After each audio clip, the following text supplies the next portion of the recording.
I've got these albums from back in the day, and they just sounded like $1 million in comparison. The tape sounded better than what's out there. For the first time, people are going to hear how the tapes sound.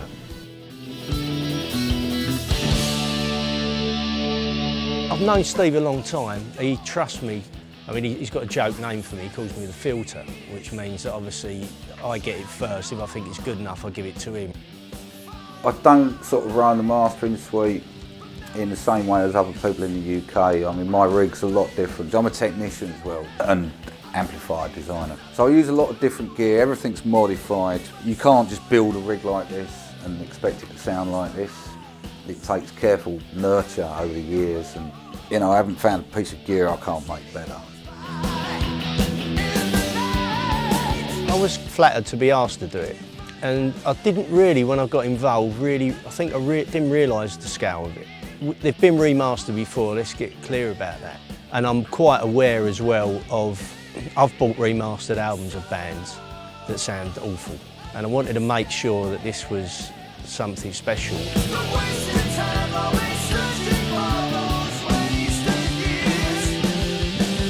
Masters have previously been available. The highest res you can get is CD res, which is 44.116-bit.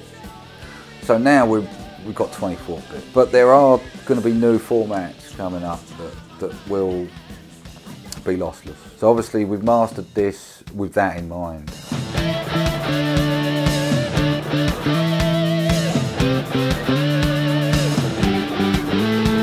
Well, the very first step of it all is locating all the tapes, and that may be something that you might think is very easy, but then when I dug into it, we found that they wasn't all in the Abbey Road archive, and we found some were in the US, Germany, some at Steve's studio.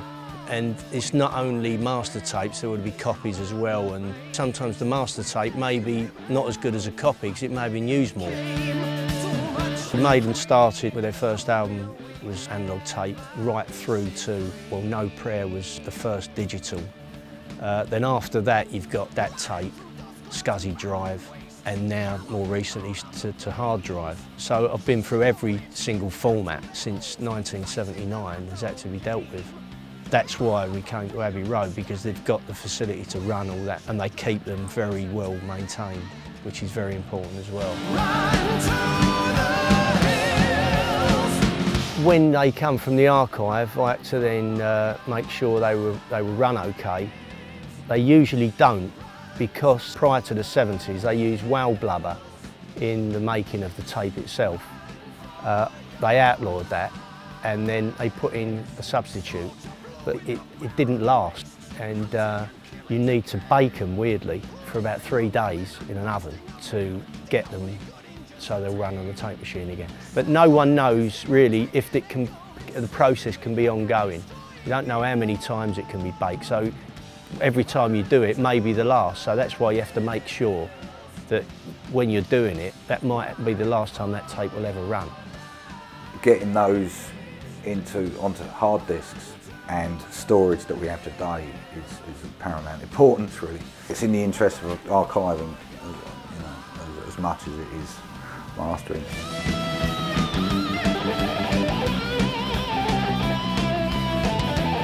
The digital end of mastering has improved dramatically over the years. Mainly the conversion.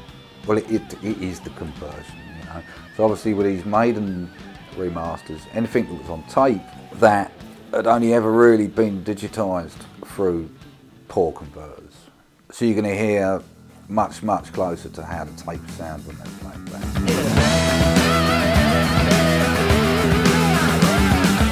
Yeah, I think Killers and Number of the Beast were my favourites because they just sounded so fantastic straight off the tape, you know.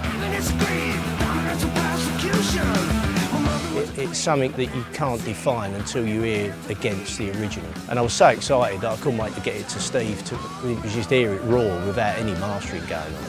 Because I know he'd give me some references of what to look out for, like the first album, he thought the rhythm guitars weren't loud enough. And as soon as I heard the mix, I thought, well, I don't hear that, I think I can hear everything here. So I played it to him, obviously without any mastering at all, and he was blown away. And obviously Steve likes things a certain way. So he came over for a few days and suggested a few minor EQ tweaks. That was how he wanted it to sound.